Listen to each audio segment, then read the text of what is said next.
올해 들어 중보기도를 시작하면서 예수님께서 제자들에게 가르치신 주기도문에 대해서 말씀드리고 있는데, 첫째 주에는 주기도문은 우리의 하나님께 기도드리는 제자 공동체 공동기도문이라고 말씀드렸습니다. 그리고 지난주에는 주기도문은 하늘에 계신 아버지께 기도드려야 함을 말씀드리면서, 그 하늘이 의미하는 것은 죽음 너머에 있는 세계, 삶과 죽음을 주관하시는 하늘에 대해서 우리가 살펴보았습니다. 오늘은 세 번째 시간으로 주기도문은 아버지께 드리는 기도라는 사실에 대해서 말씀드리려고 합니다. 예수님은 너희가 기도할 때 하늘에 계신 우리 아버지여 라고 기도할 것을 가르치십니다. 하늘에 계신 하나님이라거나 하늘에 계신 여호와께 기도하는 것이 아니라 하늘에 계신 아버지께 기도하라고 말씀하세요. 실제로 주기도문에는 하나님이라는 단어나 여호와라는 단어가 등장하지 않아요. 주기도문의 시작 부분에서 아버지가 나오고요, 주기도문을 끝내면서 아버지로 끝납니다. 주기도문에는 아버지만 나와요. 그런데 하나님의 호칭에는 여러 가지가 있어요. 대표적인 것으로 일반 명사로서의 호칭이 있고요, 고유 명사로서의 호칭이 있어요. 히브리어로 하나님에 대한 일반 명사로서의 호칭은 엘로힘입니다. 이 말은 우리말로 정확하게 번역한다면 신이란 뜻이에요. 영어로는 God으로 번역하고 있습니다. 우리말로는 이 신을 그냥 하나님으로 번역하고 있어요. 그래서 가톨릭에서는 하느님이라고도 하고요, 하나님 개신교에서는 하고요. 그러나 더 정확한 뜻은 신이에요. 신. 이 엘로힘이라는 단어는 성경에 모두 3597회 사용되어 있어요. 창세기 1장 1절에 보면 태초에 하나님이 천지를 창조하시니라, 모두 다 아시는 말씀이죠. 여기서 하나님이 히브리어로 엘로힘이에요. 따라서 이 구절을 히브리어로 직역하면 태초에 신이 천지를 창조하시니라, 이겁니다. 태초에 신이 천지를 창조하시니라. 그런데 여기서 한 가지 중요한 문제가 발생해요. 그 신이 어떤 신이냐는 거예요. 이 신은 일반 명사잖아요. 그냥 신이잖아요. 우리 기독교에서는 당연히 그 신이 여호와 하나님이란 걸 알죠. 하지만 고대로부터 종족마다, 나라마다, 민족마다, 부족마다 수많은 신들이 있었어요. 그들은 각자의 신들을 섬겼어요. 그렇다면 어떤 신이 천지를 창조하셨는지 그들이 알까요? 즉, 하나님이란 일반 명사는 단순하게 신이라는 의미이기 때문에 모든 이방 사람들도 자기들의 신을 가지고 있잖아요. 그리고 그 신을 섬기고 그 신의 이름을 붙여줬잖아요. 그렇기 때문에 하나님의 백성은 태초에 신이 천지를 창조하셨다라고 할 때 우리는 우리의 신이 누군지를 알아요. 여호와 하나님이라는 걸 알아요. 하지만 만일 이 고백을 다른 이방 족속으로 가서 그대로 태초에 신이 천지를 창조하셨습니다 라고 말한다면 그들은 어떤 신인지 헷갈려하는 거예요. 즉, 태양신을 섬기는 애굽에 가서 태초에 신이 천지를 창조하셨습니다 라고 말한다면 애굽 사람들은 어떻게 받아들여요? 아, 태양신이 천지를 창조하셨다는 거구나. 혹은 바알신을 섬기는 데 가서 태초에 신이 천지를 창조하셨습니다 라고 말하면 그들은 아, 바알신이 천지를 창조하셨구나, 이렇게 받아들일 수 있는 거예요. 그렇기 때문에 이스라엘 민족이 믿고 있었던 그 신의 고유 명사가 필요한 거예요. 그 신이 누구인가? 구체적으로. 여러분, 이 신의 이름이 이스라엘의 백성들이 섬기던 여호와, 야훼, 하나님의 이름이 언제 알려진지 아세요? 창세기에 알려졌을까요? 놀랍게도 출애굽기에 알려져요. 처음으로요. 물론 창세기에도 여호와란 이름이 나오죠. 하지만 모세오경, 모세가 사용했잖아요. 최초에 하나님께서 모세에게 하나님의 이름을 말씀하셨어요. 모세가 묻죠. 누구십니까?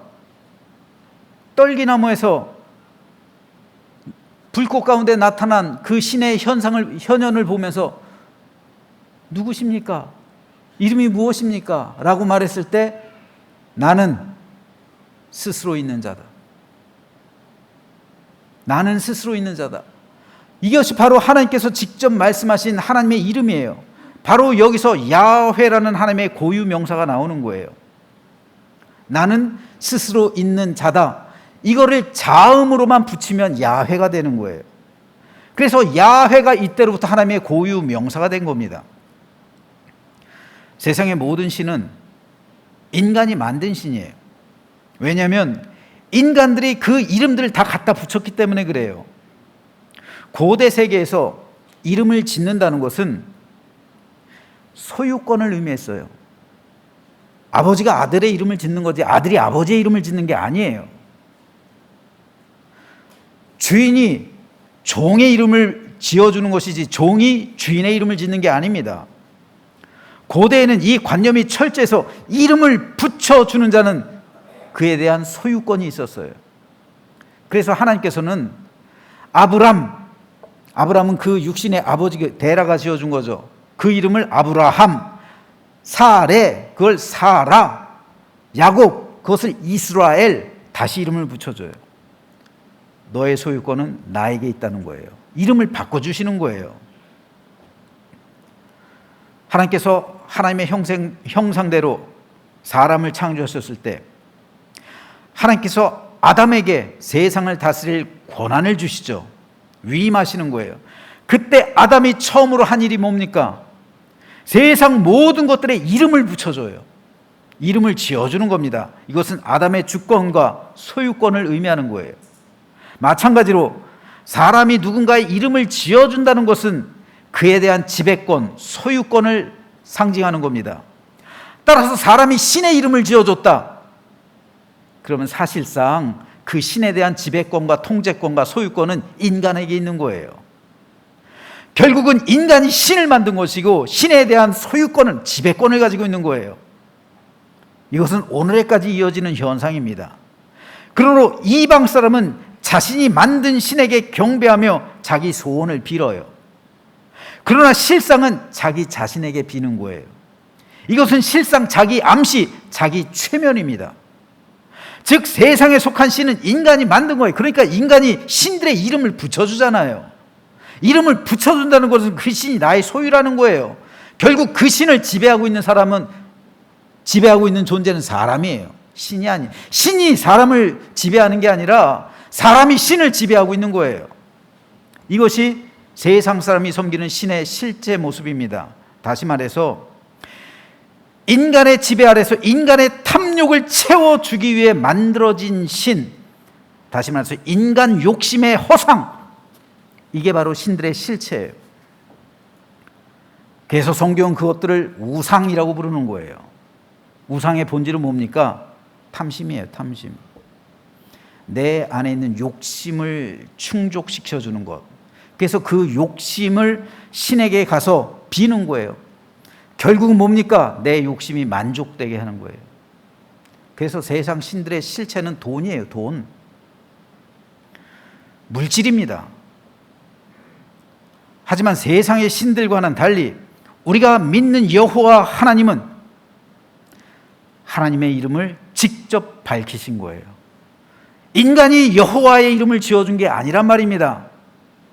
하나님께서 스스로의 이름을 밝히신 거예요. 따라서 이스라엘 백성에 있어서 하나님의 고유 명사, 신, 그들이 믿던 이 신, 일반 명사로서 엘로힘은 하지만 그 고유명사 야훼는 너무도 거룩했어요. 그렇기 때문에 함부로 야훼 이름을 부르지 못했어요. 야훼라는 이름이 성경에 약 5,900번 이상 나와요. 그런데 이 사람들이 성경을 필사할 때 어떻게 필사한지 아세요?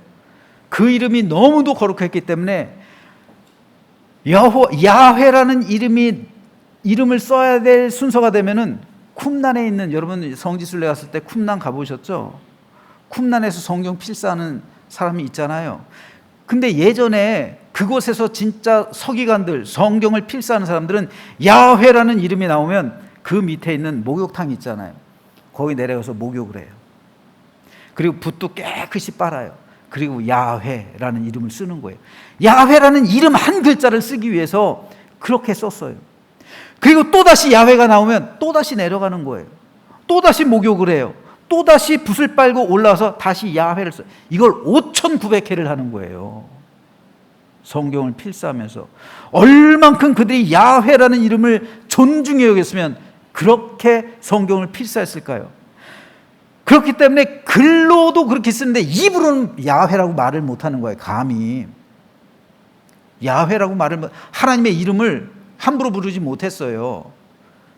우리 아이들도 내 이름을 최용 못 부르잖아요. 아버지의 이름도 못 불러요. 최용 씨 못하는 거예요. 이건 하물며 하나님의 백성들이 야훼라는 이름이요 못 불렀어요. 입으로 함부로 못 불렀습니다. 그래서 글로 쓸 때는 야훼라고 썼어요. 그것도 목욕제게 하면서. 하지만 입으로 부를 때는 감히 야훼라는 이름을 부르지 못하고 대신 아도나이라고 불렀어요. 아도나이라는 말은 주님이란 뜻이에요. 그런데 후대로 오면서 야훼의 자음 네 글자, 야훼는 다 히브리어로 자음으로, 히브리어는 원래 자음으로만 돼 있어요. 모음이 없어요. 그런데 아도나이는 모음으로 돼 있어요. 세 글자. 이것이 합쳐져서 여호와로 불린 거예요. 그러니까 여호와라는 말은 야훼와 아도나이의 합성어라고 보면 됩니다. 그런데 바로 이 야훼, 즉 여호와라는 말이 5,910회 사용되고 있어요. 엘로힘이란 단어는 3,597회, 즉 여호와란 말이 더 많이 사용되고 있죠. 그런데 이 여호와는 영어로는 더 로드라고 번역하고 있어요. 주님이라고 번역하고 있어요. 이 아도나이를 따라서. 그래서 우리 새번역 성경에서는 이 번역을 쫓아서 주님이라고 되어 있습니다. 그러니까 새번역 성경을 읽을 때 주님이라고 되어 있으면 여호와. 그러니까 시편 23편도 새번역 성경은 여호와는 나의 목자시니, 그게 아니에요. 주님은 나의 목자시니, 이렇게 번역하고 있는 거예요. 예수님의 시대에도 마찬가지였어요. 야훼를 부르는 호칭은 일반적으로 아도나이예요. 야훼란 이름을 부를 수가 없기 때문에 아도나이라고 불렀어요. 이런 상황에서 예수님은 제자들에게 기도를 가르치시는 거예요. 그런데 그 호칭부터가 파격적이에요. 아니, 이건 파격을 넘어서 혁명적이에요. 왜요? 야훼라고 말하기 힘든 그 거룩한 하나님의 호칭을 뭐라고 불러요?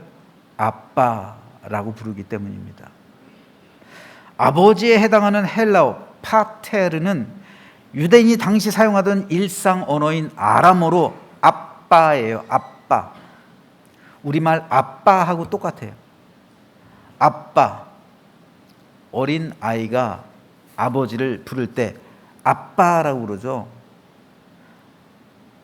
그런데 예수님은 제자들에게 너희가 기도할 때 하늘에 계신 우리 아빠라고 기도를 해요. 그 아빠에게 기도를 하라는 거예요.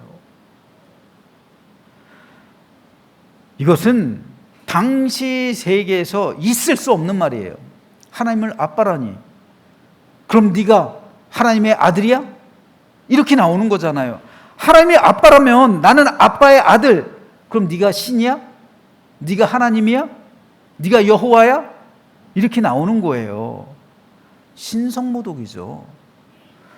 당시 바리새인들은 그래서 예수님을 돌로 치려고 하는 거예요. 신성모독이다. 네가 그럼 신이란 말이야? 그런데 주님은 주님뿐 아니라 제자들에게도 그렇게 가르치시는 거예요. 얘들아, 기도는 하늘에 계신 우리 아빠한테 하는 거야.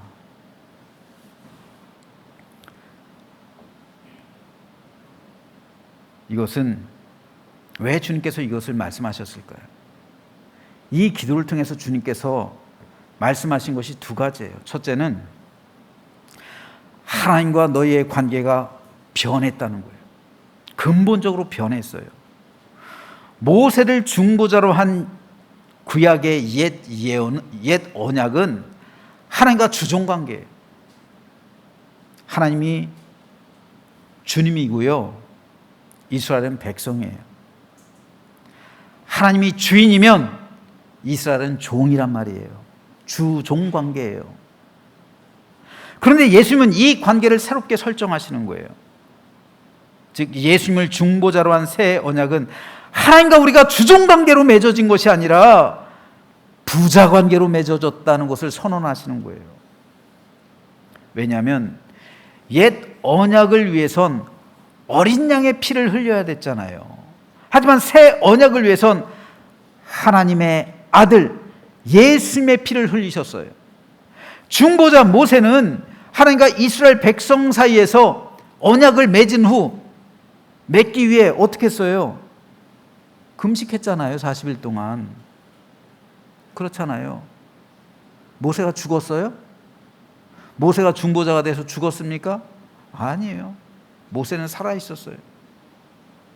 모세 대신에 어린 양이 드려졌죠. 하지만 새로운 언약, 새로운 언약이신 그 새 언약을 맺기 위해서 하나님의 아들이 십자에서 죽으셨다고요. 직접 죽으셨다고요. 산 제물이 되어, 그 언약의 산 제물이 되어서 죽으심으로 인해서 새 언약을 맺게 하신 거예요.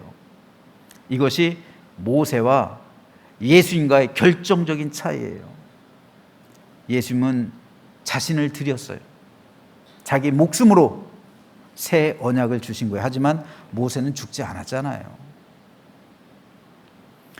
그러므로 예수님의 죽음으로써 하나님과 우리는 부자 관계가 된 거예요. 이 언약을 주신 겁니다. 그러니 너희는 기도를 시작하면서 하나님을 아도나이라고 부르지 말라는 거예요. 주님이라고 부르지 말라는 겁니다. 기도는 아빠한테 하는 거지 주인님에게 하는 게 아니다 라는 말이에요. 여러분, 이게 굉장히 중요해요. 기도는 우리 주인님한테 하는 게 아니에요. 여러분, 자녀들이 여러분을 주인님이라고 생각해요? 여러분, 자녀들이 여러분에게 뭔가를 요청할 때 주인님 이렇게 말을 합니까? 안 그러잖아요. 아빠라고 말하잖아요. 우리 아이들도 보면요, 여러분 자녀들 한번 보세요. 얼마나 당당해요. 뭘 그렇게 잘했다고. 그죠? 뭘 그렇게 잘했다고, 뭘 그렇게 당당해요. 아빠의 자식, 누가 나래? 이거잖아요. 아빠의 자식으로 태어났기 때문에 아빠한테 당당하게 요구하는 거예요. 잘했건 잘못했건. 그리고 그것을 들어줄 책임이 아빠한테 있는 거잖아요. 근데 주인과 종은 달라요. 잘못 구하면 맞아요. 그렇잖아요. 우리는 주인님한테 구하는 게 아니란 말이에요. 기도는 우리 아빠한테 하는 거지 주인님한테 하는 게 아니에요. 천사와 하나님과의 관계는 주종관계예요. 그렇죠? 천사는 부리는 영이에요. 종이에요. 천사와 하나님과의 관계는 주종관계. 하지만 우리와 하나님과의 관계는 부자관계예요. 그러니까 천사도 흠모한다고 그러는 거예요. 그러니까 천사도 우리가 기도할 때 천사가 우리 기도를 받들 준비를 하고 있는 거예요. 왜요? 하나님께서 그렇게 시키는 거예요. 따라서 기도는 주인의 은혜를 구하는 게 아니라 아빠의 사랑을 요구하는 거예요. 아빠 그거 해줄 책임이 있는 거예요. 예수님께서 심지어 뭐라고 말씀하세요? 야, 세상에 이런 것들을 말하지 마. 알아서 다 해줘. 여러분, 자녀들 때가 되면 뭐 옷 사줘야지, 때가 되면 뭐 입혀야지, 학용품 사줘야지, 이런 거 애들이 요청하지 않아도 다 해주잖아요. 아는 거예요. 그런 거 말하지 마라. 너희들한테 있어야 될 거 다 아는데 왜 저기만 시작해봐. 아빠 옷 사줘, 아빠 뭐 해줘, 그러지 마라. 다 알아서 해줘. 그러므로 기도는 주인님의 은혜를 구하는 시간이 아니라 아빠의 사랑을 요청하는 시간이에요. 그러니까 아빠한테 기도하라는 거예요. 주인님한테 기도하지 말고. 하나님을 아빠라고 부를 수 있는 것은 세상에 어떤 피조물도 없어요. 오직 우리 그리스도인들밖에 없단 말이에요. 이것이 우리의 특권이란 말입니다. 그러므로 기도를 시작하며 하나님을 아빠라고 부르는 순간 우리는 모든 피조물 중에 유일한 존재가 되는 것이고 온 우주의 창조주요 온 세계 만유의 주이신 하나님의 자녀가 되는 특권을 누리게 되는 겁니다. 그렇기 때문에 기도는 권세예요. 능력이에요. 이것이 예수님께서 능력 있게 기도하는 비밀이었고 주님은 이 비밀을 제자들에게 가르치시는 거예요. 여러분, 이제까지 기도를 하나님께 드렸죠. 주인께 드린 거 아니에요? 아빠에게 드리세요. 아빠. 우리 아빠에게 요청하는 그 기도, 주님께서는 이 기도를 지금 제자들에게 가르치고 있는 겁니다. 즉 너희가 기도할 때 왕의 자녀의 권세로 기도하라는 거예요. 너희가 왕의 자녀로 확신 가지고 하늘에 있는 우리 아빠께 기도하는 순간 하늘 문이 열리게 되고 기도는 하늘을 뒤흔드는 권세 있는 기도가 될 것이라는 약속의 말씀이었던 겁니다. 그러므로 저는 저와 여러분 모두가 오늘부터 이 권세와 능력으로 우리 아버지께 기도하며 그 기도를 통해 하늘의 응답을 이 땅 가운데 이루어지게 하는 놀라운 은총을 누리게 되기를 주님의 이름으로 축복합니다. 다음으로 두 번째로요, 예수님께서 하나님을 하나님께 아빠라고 부르라고 말씀하신 이유는 우리 상속권이 하늘에 있음을 가르치시기 위함입니다. 우리 상속권, 우리가 아빠의 자녀라면 상속권이 있잖아요. 그죠? 여러분 자녀들에게 특별히 유언하지 않고 죽어도요, 그 상속권이 다 자녀들에게 가요. 그렇잖아요?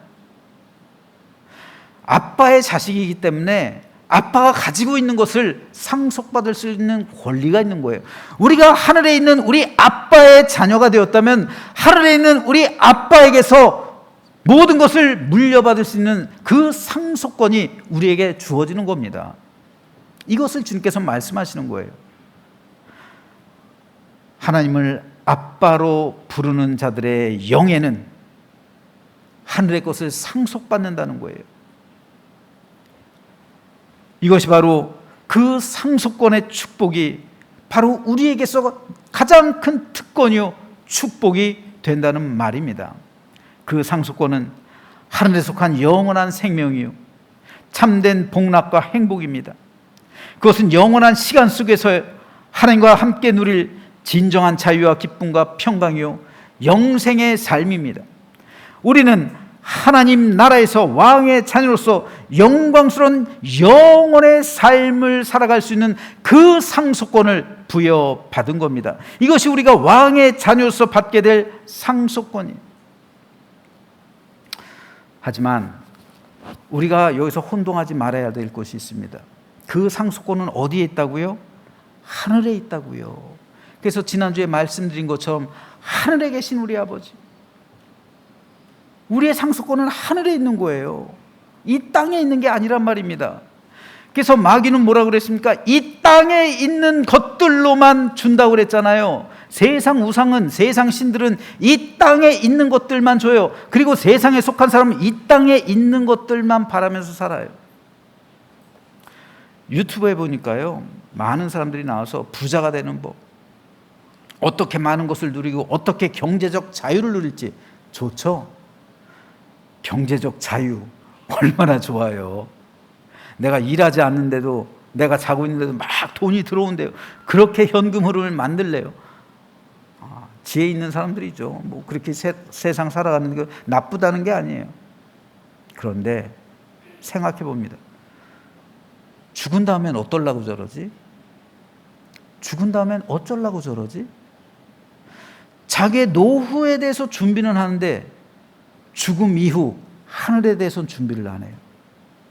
여러분, 내가 죽은 1초 후, 내가 죽음을 맞이한 바로 그 순간 1초가 되면요, 영원한 카이로스의 시간 속으로 들어가잖아요. 그때 우리는 알게 되는 거예요. 내가 세상을 잘못 살았구나. 그때 지옥으로 끌려가는 사람이 행복할까요? 하나님 존전에서 생명체에 기록되고 영원한 상속권을 가진 우리가 그러므로 이 땅에서 누릴 수 있는 가장 큰 축복을 누리고 있음을 믿으시기를 주님의 이름으로 축복합니다. 이게 상속권이에요. 그래서 사도 바울은 그 하늘의 상속권을 위해서 이 땅의 모든 것을 배설물로 여긴다고 고백하고 있는 거예요. 저는 저와 여러분 모두가 우리 상속권은 이 땅이 아니라 하늘에 있음을 깨닫게 되기를 소망합니다. 그래서 우리가 비록 이 땅 가운데 살아가고 있지만 기꺼이 제자들은 이 땅에서 자기 목숨을 버리는 거예요. 이 땅은 내가 유업을 받을 수 있는, 기업을 받을 수 있는 이 땅에 내 상속권이 없기 때문에 기꺼이 제자들은 자기 목숨을 바쳐서 하늘에 있는 상속권을 바란 겁니다. 우리 역시 이 사실을 기억하며 영원한 하늘을 소망하며 살아가는 우리 모두가 되시기를 주님의 이름으로 축복합니다. 오늘 말씀 결론 맺습니다. 오늘 예수님은 우리에게 하늘에 계신 우리 아빠에게 기도하실 것을 가르치시는데, 그렇다면 우리는 과연 그 아빠를 생각하면서 어떻게 기도를 해야 될 것인가? 여러분, 주기도문으로만 기도해도 충분해요. 여러분, 기도를 중언부언하지 말고요, 주기도문을 기억하면서 하늘이란 단어 속에서 지난주 설교한 것처럼 그 하늘, 내가 그 하늘을 살아가게 해주십시오. 그 하늘이 내게 임하게 해주십시오. 우리 아버지, 우리 공동체를 생각하면서 나만을 위해서 살아왔습니다. 공동체를 생각하게 해주시고, 아버지, 하나님 내 아이의 아빠가 되십니다. 이렇게 생각하면서 기도를 하시면요, 기도가 깊어져요. 구체적으로 몇 가지 제언을 드리겠습니다. 첫째로, 주기도문으로 기도할 때 내가 하나님의 자녀임을 확신하며 하나님 앞에 기도로 나아가야 합니다. 이 확신 없이는 우리가 드리는 기도는 약해요. 우리 신분은 종이 아니라 하나님의 자녀라는 이 확신을 가지고 우리는 기도해야 합니다. 둘째로, 왕의 자녀의 기도는 하나님 존전에서 모든 천사들이 지켜보는 가운데 하나님 앞에 공식적으로 요청하는 거예요. 여러분, 기도하면서 이렇게 한번 해보세요. 하나님, 왕의 자녀로서 하나님께 공식적으로 요청합니다. 이거 공문이에요. 공문. 공식적으로 요청하는 거예요. 여러분, 시청에서도요, 그 공식적으로 요청하는, 그건 다 응답하게 돼 있어요. 가부간에 공식적으로 우리가 하나님 앞에 요청하게 된다면 그 공적인 기도는 하나님께서 반드시 응답하시는 거예요. 왕의 자녀답게 기도해야 됩니다. 왕의 자녀의 기도잖아요. 셋째로, 내가 왕의 자녀로서 공적으로 하나님께 요청하는 기도는 하나님 마음을 움직이고 천사를 움직일 수 있는 권세가 있음을 확신해야 돼요. 이게 기도의 권세와 능력이에요. 그리고 네 번째로, 아빠라는 고백 속에서 우리는 감사와 회개를 할 수 있어야 됩니다. 감사해야 할 것은 첫째, 내가 하나님의 자녀, 왕의 자녀가 되었다는 사실입니다. 둘째, 내가 왕의 자녀일 뿐 아니라 내가 기도할 때 왕의 자녀로서의 권세를 가진다는 사실이고요. 셋째, 내가 왕의 자녀로서 하늘나라의 상속권을 받았던 사실, 이 사실을 감사하면서 기도해야 되고요. 우리가 회개해야 할 것은 첫째, 왕의 자녀인지 아닌지 모르고 신앙생활을 했다는 점입니다. 내가 구원의 확신이 있는지 없는지, 죽으면 천국 갈지 지옥 갈지 모른 채 신앙생활을 했다는 거예요. 둘째, 왕의 자녀로서 품격을 지니지 못한 채 삶을 살아왔다는 겁니다. 왕의 자녀답지 못한 행동, 왕의 자녀답지 못한 그런 언행의 삶을 살아간 것, 이걸 우리는 회개해야 합니다. 셋째, 하늘의 상속권을 받았지만 썩어질 이 땅의 것을 원하며 그것을 위해 살아왔다는 것, 그것을 우리는 회개해야 돼요. 여러분, 이 땅에 속한 것 때문에 하늘의 상속권 포기하는 그리스도인들이 얼마나 많은지 몰라요. 이 땅에서의 삶 때문에 영원한 생명을 버린 사람들이 많아지고 있습니다. 그러므로 우리는 이런 것들을 회개하며 나를 바로 볼 수 있도록, 주님께서 나를 고치실 수 있도록 우리가 기도를 하면서 마음에 되새기고 고백하며 아버지께 기도로 나아가야 합니다. 그렇다면 이 기도가 우리를 권세 있는, 그리고 능력 있는 삶을 살아가게 합니다. 하나님의 자녀답게 만듭니다. 그래서 오늘 우리가 살펴본 아빠라는 고백 속에서 진정한 기도의 눈을 뜨시며 참된 기도로서 예수님처럼 능력과 권세로 덧입는 기도 생활을 하는 우리 모두가 되시기를 주님의 이름으로 간절히 축원합니다.